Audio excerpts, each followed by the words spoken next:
안녕하세요. 저는 징글징글한 인연들을 끊어내고 새로운 마음으로 새 출발하고 있는 여자입니다. 세상엔 서로 다른 성향을 가진 사람들이 존재하다 보니 별의별 일들이 다 있더라고요. 제가 그런 일을 겪을 줄은 몰랐고 그 이야기를 어디서 내뱉기도 쪽팔릴 정도예요. 결혼은 미친 짓이라고 했는데 저는 사랑에 눈이 멀어서 그 미친 짓을 했던 거예요.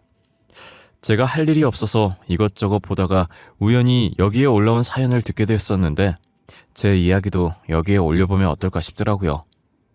속 시원한 복수를 했는지 모르겠지만 그래도 제 나름대로 복수를 해주었기 때문에 이 짜릿한 감정을 여러분들께도 공유해드리고 싶었어요.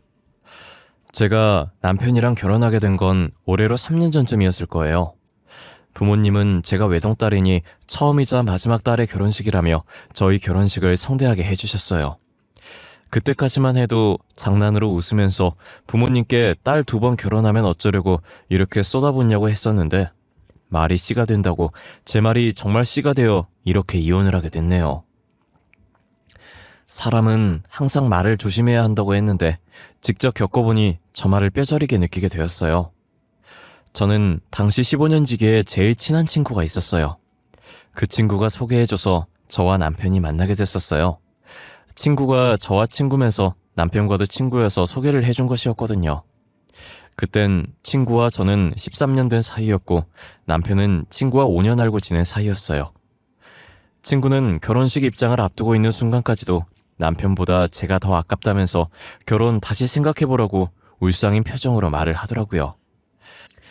친구가 그렇게 말할만 했던 게 저희 집안이 조금 잘 살아서 집안도 남편 쪽이 더 기울고 남편은 평범한 직장인에 저는 대기업을 다니고 있어서 직장으로 따져도 남편이 더 기울었어요. 아무래도 그 친구는 15년 동안 항상 자신의 옆에 붙어있던 제가 결혼한다고 하니 시원섭섭한 마음에 괜히 이것저것 딴지를 걸며 툴툴거린 것 같았어요. 더군다나 5년간 알고 지냈던 자신의 친구와 결혼을 하니 친구 2명을 한 번에 잃는 기분일 거잖아요. 저희가 결혼하게 되면 앞으로는 가정에 충실해야 할 것이고 항상 자신과 붙어있던 저희는 서로를 신경 쓰느라 더 이상 자신과 놀아주지 않을 거라는 생각을 한 거예요. 저는 결혼해서도 변함없이 같이 놀러 다닐 거고 붙어있을 거니 걱정하지 말라면서 친구를 달랬어요.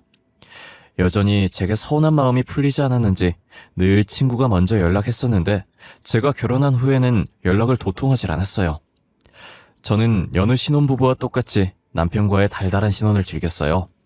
저희는 아직 아이 계획이 없었고 언제까지나 신혼 같을 순 없으니 지금 이 순간을 마음껏 즐겼어요. 제 주변 친구들도 결혼하면서 일이다 집안일이다 하루 종일 치여서 연락이 잦아들었는데 저 또한 일과 집안일에 치여 주변 사람들에게 소홀해졌죠. 연락하는 친구들이 있다면 저와 같은 처지인 유부녀 친구들 뿐이었어요. 아직 결혼 안 한 친구들은 본인들이 직접 겪어보질 않아서 그런 건지 모르겠지만 힘들어하는 저의 심정을 공감해주지 못했고 자꾸 의견 차이로 싸우게 되는 거예요. 그러다 관계가 더 틀어질까봐 연락을 잘 안 하게 된 것도 있었어요. 저와 15년지기 친구였던 애도 안 맞으면 이혼하라는 말만 해서 자연스럽게 멀어지게 되었죠. 그렇게 멀어진 친구와 다시 연락을 하게 된 계기가 있었어요. 저희 남편이 잘 다니던 직장에 사표를 쓰고 돌아온 거예요.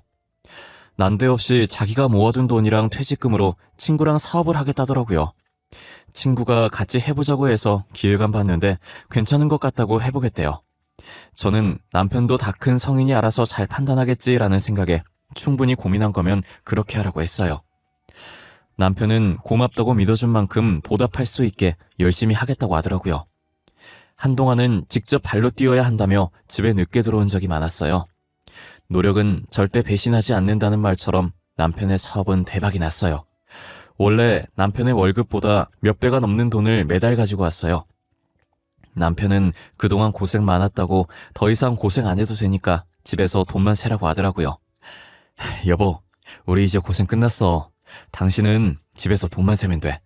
다니고 있는 직장도 그만둬. 바빠서 힘들어 했었잖아. 앞으로는 내가 당신 먹여 살릴게. 내가 회사를 왜 그만둬? 당신 이제 시작인데 너무 호들갑 떠는 거 아니야? 오늘은 호들갑 좀 떨어도 돼. 당신은 아무 걱정하지 말고 돈방 속에 앉을 생각만 하라고. 당신이 나 믿어준 덕분에 이렇게 성공할 수 있었어. 너무 고마워. 아내가 남편 믿는 건 당연한 거지. 온전히 당신 노력으로 된 거야. 그동안 얼마나 고생했어. 직접 발로 뛰느라 집에도 늦게 들어오고. 나 앞으로는 집에도 제 시간에 잘 들어올 거야. 힘든 건 다 끝났어. 우리 이제 돈 걱정 없이 행복하게 지낼 날만 남았어. 아직 사업을 잘 모르는 남편인데도 대기업 다니는 제 월급보다 훨씬 많은 돈을 벌었어요. 오래된 친구랑 같이 하는 거라고 하더니 그 친구가 인맥도 넓고 일을 잘하는 것 같았어요. 반년 정도 지나서 남편은 제게 명품 선물을 아무렇지 않게 할 만큼 성공했죠. 연락이 끊겼던 15년 지기 친구는 제 남편 소식을 어디서 들었는지 듣고 와서는 저한테 연락이 온 거예요. 제가 먼저 연락하기 전까지 안 할 것 같던 친구가 친한 척을 해가면서 제 안부를 묻더라고요. 말하는 게 제 안부를 묻는 척하면서 남편 근황을 묻는 것 같았어요. 지우야, 너 요즘 시훈이 사업 성공해서 팔자가 폈다던데? 맞아? 진짜 지훈이 사업 성공한 거야? 애들 사이에서 네 얘기가 자자하더라고. 그래서 궁금해서 연락해봤어. 희영아, 넌 오랜만에 나한테 연락해서 한다는 말이 그거야? 그래, 나 요즘 팔자 폈어. 너가 들은 대로 남편 덕분에 새삼 살고 있어. 그래? 잘 사는 것 같네. 역시 돈 가지니까 목소리부터 여유가 넘친다, 야. 시훈이는 요즘 잘 지내니? 우리 안 본 지 오래된 것 같은데. 그렇게 궁금하면 우리 남편한테 직접 연락하지 그랬니? 보니까 내 안부보다는 남편 안부가 더 궁금한 것 같던데?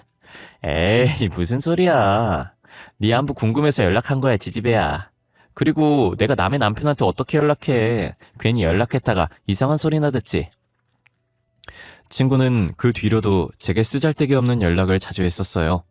물론 친구 입에서 거론된 사람은 대부분 저희 남편이었지만요. 눈을 반짝이면서 남편 안부를 묻길래 그럴 거면 남편한테 직접 연락하라고 했어요. 친구는 제가 허락한 거라면서 나중에 연락했다고 딴 말하지 말라더라고요. 저는 귀찮아서 알겠다고, 그러니까 앞으로 저한테 쓸데없는 얘기하면서 붙잡아두지 말라고 했어요. 그러다 제가 며칠간 지방 출장을 가게 되어 집을 비우게 됐어요. 제가 없어도 알아서 잘 챙겨 먹고 집 정리 잘 해놓는 사람이라 별 걱정 없이 출장을 갔어요. 저는 출장을 끝마치고 피곤한 몸을 이끌고 집으로 돌아왔어요. 옷 주머니에 있던 쓰레기를 버리려고 쓰레기통 앞으로 갔는데 스타킹이 버려져 있더라고요. 여보, 잠깐만 이리로 와봐. 쓰레기통에 있는 거 이거 스타킹 아니야? 스타킹이 왜 여기 버려져 있어? 나 없는 동안 누가 왔다 갔어? 아니, 왔다 가긴 누가 왔다 가. 우리 집에 왔다 갈 사람이 어딨어. 그럼 이게 왜 여기 있냐고. 누가 왔다 간 거 아니면 누구 건데. 이 집에 당신밖에 없었을 텐데. 그럼 당신이 신고 버린 거야? 미쳤어? 내가 그걸 왜 입어? 이거 그냥 어제 청소하다가 침대 밑에 굴러다니길래 한쪽에 놔두려다가 밑에 살짝 뜯어져 있길래 버린 거야. 그랬어? 내가 까먹고 안 치워서 이리저리 굴러다녔나 보다. 잘 버렸어. 그런데 왜 그렇게 당황해? 도둑이 제발 저린다던데. 나한테 뭐 잘못한 거 있어? 아니야. 너한테 잘못한 게 뭐가 있어. 그냥 나도 순간 스타킹 버린 거 깜빡해서 당황한 거야. 남편은 제가 스타킹을 들고 추궁하자 눈에 띄게 당황해하는 거예요. 저는 남편의 반응에 혹시라도 제가 집을 비운 사이 이상한 일을 저지를 줄 알았는데 알고 보니 제 스타킹이었더라고요. 제가 가끔 퇴근이 늦어져서 급하게 저녁 준비한다고 안방에서 옷 갈아입고 나가면 스타킹을 아무렇게나 벗어두고 주방에 갈 때가 많았거든요. 그러다가 저녁 차리고 설거지 하다 보면 스타킹의 존재를 완전히 잊어버리고 아무 생각 없이 걷다가 발로 차서 침대 밑으로 들어갈 때가 종종 있었어요. 이번에도 스타킹이 제 발에 치여서 침대 밑으로 들어간 것 같더라고요. 저는 자주 일어나는 일이라 그 스타킹에 대해 대수롭지 않게 생각했었어요.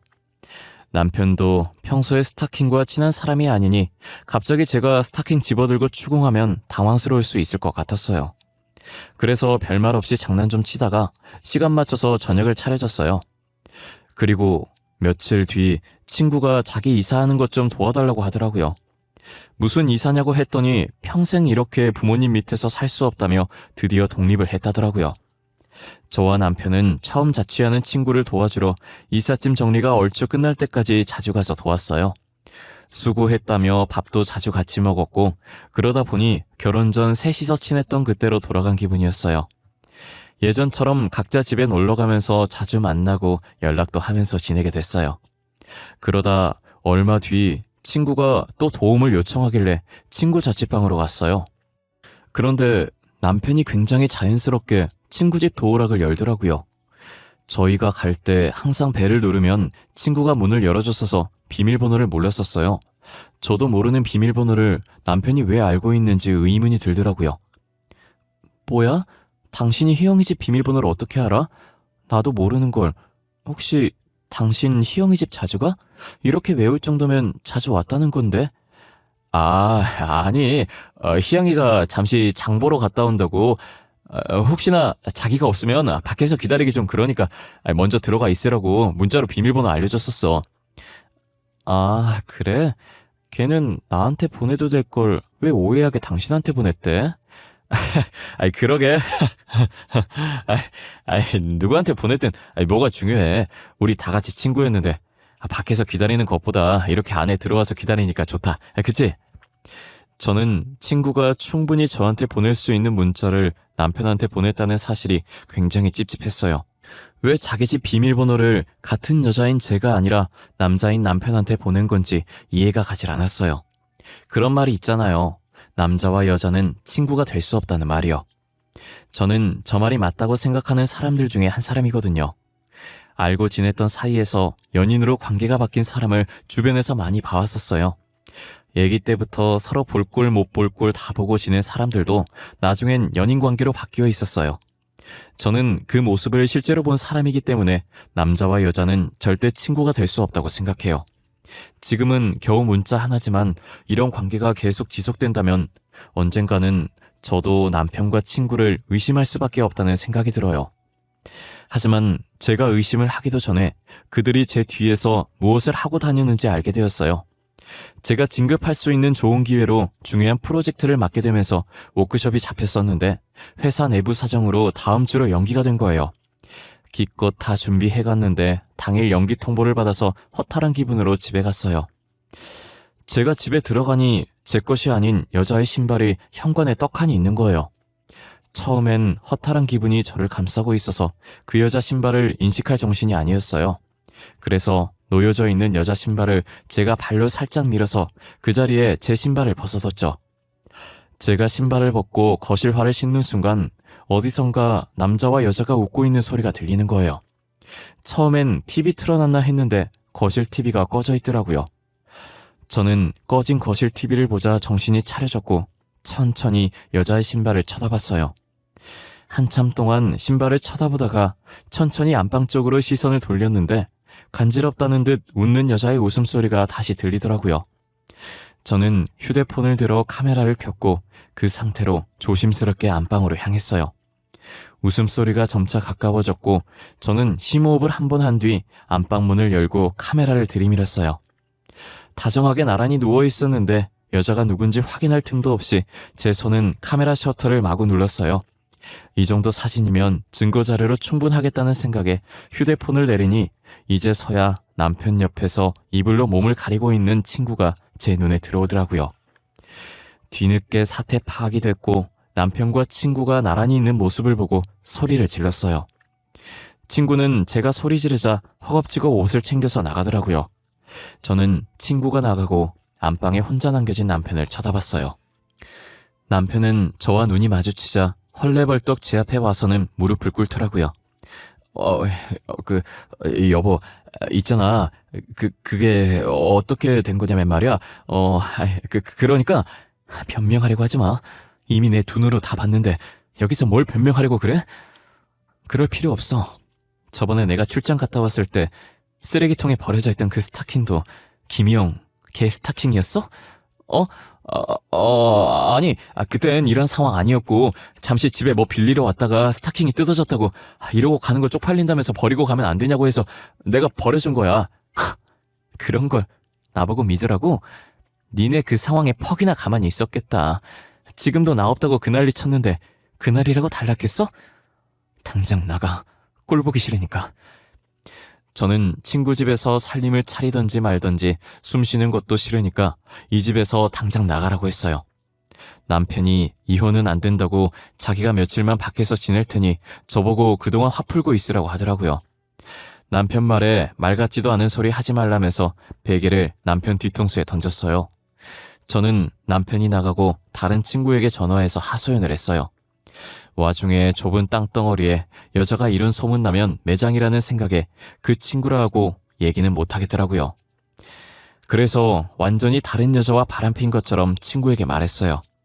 주변 친구들은 평생 불륜녀 딱지 붙게 만들어야 된다면서 이혼을 해주지 말라고 하더라고요. 이혼해주면 둘이서 좋다고 만날 텐데 그럼 제가 그들한테 지는 거라고 하면서요. 저는 친구들 말을 듣고 이혼을 해주지 않고 있었어요. 남편이 며칠 뒤 집으로 들어왔고 저희는 각방 생활을 했어요. 집만 공유하고 같이 살면서 철저히 남처럼 행동했죠. 남편과 친구가 저 몰래 계속 만나는 것 같았지만 더 이상 신경을 쓰지 않기로 했어요. 저는 하루 연차 내고 기분 전환을 할 겸 안방 인테리어를 완전히 바꾸고 있었는데 옷장과 옷장 사이를 벌리니 틈 사이로 서류 봉투가 하나 떨어지더라고요. 떨어진 서류 봉투를 들어올리니 뭐가 들은 건지 꽤나 무거운 거예요.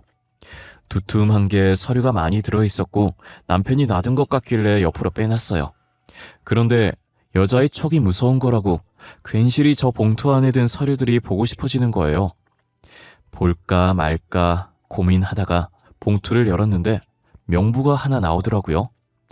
혼자서 아무리 봐도 이게 무슨 명부인지 모르겠는 거예요. 저는 혹시나 하는 마음에 변호사 친구를 찾아가서 봉투를 내밀었어요. 친구는 제게 받은 봉투 속 명부를 자세히 보더니 미간에 주름이 들어가더라고요. 왜 그래? 이게 무슨 명부인데? 도대체 무슨 명부길래 네 표정이 점점 썩어들어가? 드라마에 나오는 안 좋은 거 엮어 있는 명부야? 그런 거야? 혹시 너네 남편 무슨 일 하는지 물어봐도 되나?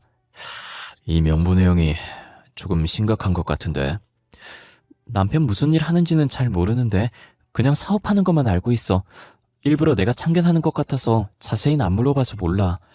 지우야, 이런 말 해도 될지 모르겠지만 너네 남편 아무래도 사기꾼인 것 같아. 너까지 피해보기 전에 하루라도 빨리 이혼하는 게 좋을 것 같은데. 알고 보니 남편은 사업을 하는 게 아니라 순진한 사람들을 상대로 사기를 치고 다녔었어요. 부동산 쪽으로 사기를 치고 있었고 그 명부는 남편이 돈을 빼돌린 내역들이 적혀있는 명부였어요.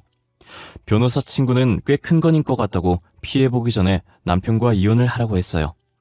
저는 명부를 다시 들고 변호사 사무실을 나왔고 들고 온 명부를 원래 위치에 뒀어요. 이혼하라는 변호사 친구의 말에 저번에 찍어뒀던 증거들로 이혼 소송을 준비했어요. 남편과 친구를 상대로 이혼 소송과 상간녀 소송을 했고 서류 접수를 한 날 친구를 찾아갔어요. 그 일 이후로 첫 대면이라 그런지 친구가 저를 보고 흠칫 놀라더라고요. 나 너랑 싸우러 온 거 아니야. 내가 남편 놓아주려고 이 말 하러 온 거야. 내가 남편 놓아줄 테니까 이제 둘이서 편하게 만나. 진짜야? 나중에 딴 말 하기 없기다. 분명히 네가 네 입으로 시윤이 놓아준다고 한 거야. 알겠어. 이미 이혼 소송하고 오는 길이야. 그리고 너한테도 상간녀 소송 걸었어. 이건 15년지기 친구 배신한 벌이니까 너무 억울해하지 말고. 그래, 나 사실 너보다 먼저 시윤이 좋아했었어. 솔직히 나는 둘이 잘 될지 모르고 소개해준 거거든. 지금이라도 시윤이 놓아줘서 고마워. 그리고 미안해. 나 용서하지 마. 용서 안 해도 돼. 안 그래도 용서할 생각 없었어. 너네 둘 내가 두고두고 저주할 거야. 내가 죽는 날까지 너네 저주하다 죽을 거야. 그러니까 너넨 평생 나한테 미안해하면서 살아.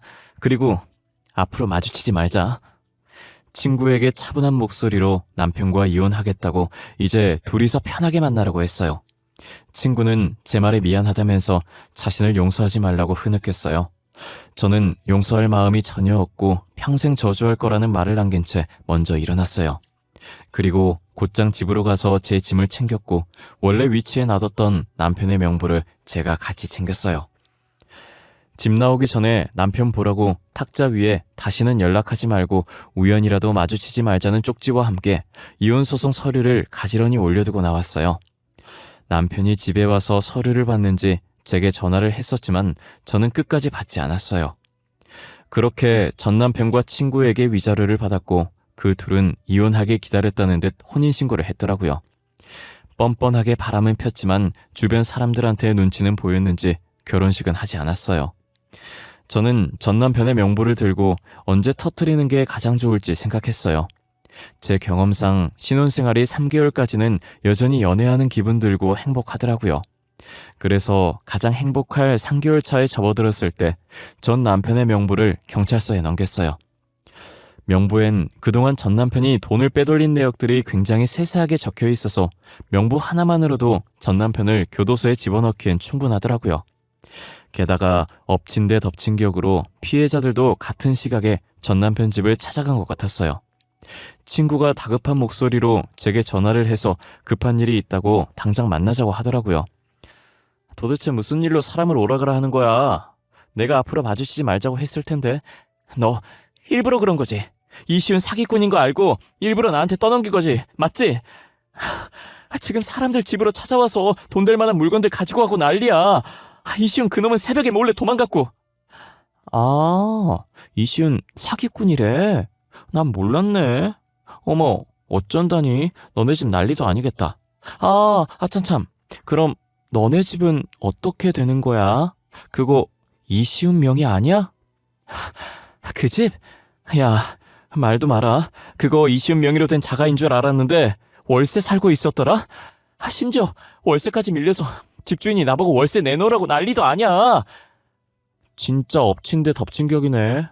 그것도 다 네 업보지. 어쩌겠어. 그치? 그리고 나 지금 너 넋두리 들어줄 시간 없어. 그럴 사이도 아니고. 나 지금 바빠서 이만 가볼게. 친구는 피해자들 피해서 나왔는지 머리도 산발에 옷도 후줄근하게 와서는 꼴이 말이 아니더라고요. 와중에 전 남편은 친구만 놔두고 필요한 짐 챙겨서 새벽에 몰래 도망을 갔더라고요.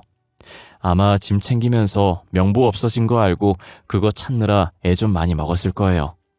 그래도 도망가고 없는 걸 보면 명부 찾다가 포기하고 간 듯하네요. 전 남편은 도주한 지 한 달 만에 잡혔고 합의할 돈이 없어서 징역을 살게 됐어요. 과연 전 남편은 진짜 합의할 돈이 없어서 합의를 안 했을까요? 저는 도주했던 동안 사기쳐서 받은 돈을 다른 곳에 숨겨두지 않았을까 하는 생각을 해요. 그 돈까지 찾아서 완벽한 복수를 해주고 싶었지만 어디에 있는지 찾을 방도가 없으니 포기했어요. 그 와중에 친구는 전 남편의 아이를 임신했더라고요.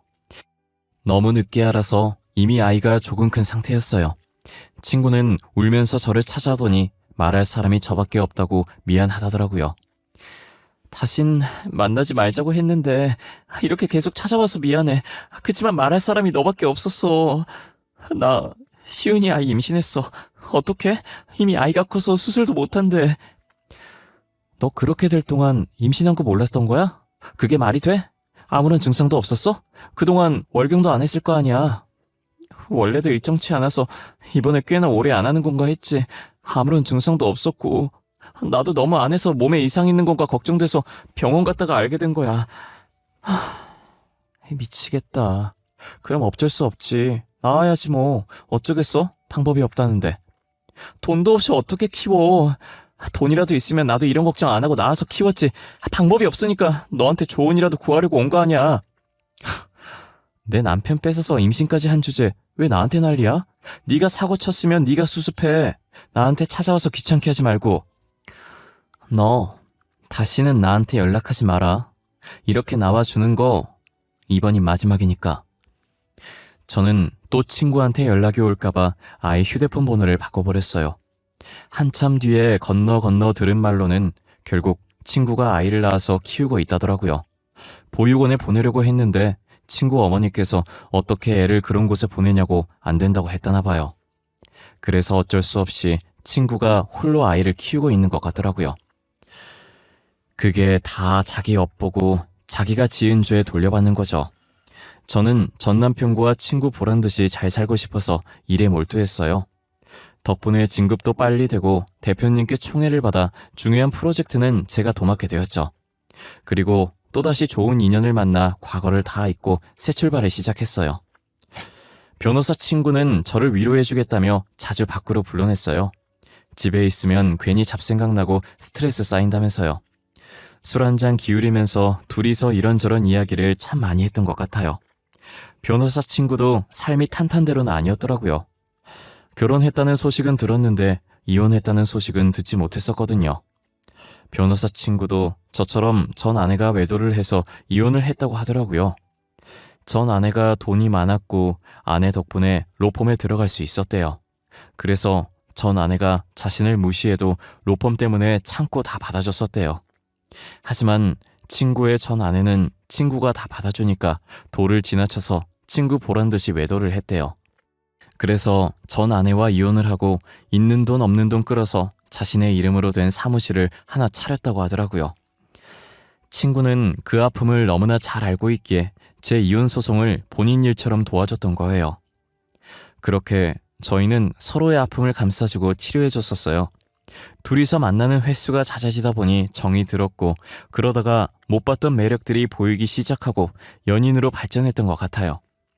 전 남편의 외도가 충격이라 이혼하면서 다시는 남자 안 만날 거라고 다짐했었는데 이렇게 새 출발을 할 수 있을 거라고 생각을 못했어요.